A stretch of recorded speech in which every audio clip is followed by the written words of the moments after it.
Hey guys, welcome back to another video. So last వీడియోలో త్రయంబకేశ్వరం temple complete చేశాం కదా. So ఇంకా అక్కడి నుంచి సూరత్ అయితే స్టార్ట్ అయ్యామన్నమాట. సో నేను ఎప్పటి నుంచో ప్లాన్ వేసుకున్నాను, బికాస్ మనకు ఒక జ్యువెలరీ కలెక్షన్ పేజ్ ఉంది కాబట్టి, అండ్ క్లాతింగ్ బిజినెస్ కూడా స్టార్ట్ చేయడానికి మెయిన్ సూరత్తే అంటున్నారు, చాలా వీడియోస్లో చూశాను. సో అది నిజమా కాదా అనేది ఈ వీడియో ద్వారా తెలుసుకోవచ్చు అనమాట. సో ఫస్ట్ మెయిన్ పాయింట్స్ వచ్చేసరికి ఏంటి అంటే, మనం సూరత్ వెళ్ళగానే మెయిన్ రైల్వే స్టేషన్ దగ్గర రూమ్స్ తీసుకోండి.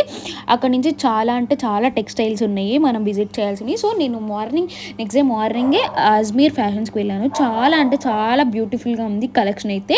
అండ్ ఆల్సో శారీస్ 65, డ్రెస్సెస్ 95 అలా చూపిస్తున్నారు, కానీ క్వాలిటీ వైజ్ మనం చెక్ చేసుకోవాలి, చాలా ఫ్రాడ్ జరుగుతున్నాయి. సో మనం బల్క్ ఐటమ్స్ తీసుకోవడానికి వాళ్ళు ప్రిఫర్ చేస్తారు, సింగిల్ పీసెస్ అయితే ఇవ్వరు. సో అలా ఇంకా నేను డీటెయిల్గా లాంగ్ వీడియోలో ప్రొవైడ్ చేస్తాను. అండ్ ఇంకా మేము అలా కొన్ని షాపింగ్ మాల్స్ చూసుకొని, ఇప్పుడు సమ్మర్ సీజన్ కాకపోయినా అక్కడ తాటి ముంజలు అయితే దొరికినాయి అనమాట. చాలా ఎక్సైటెడ్గా ఉన్నారు. For more videos subscribe to my channel.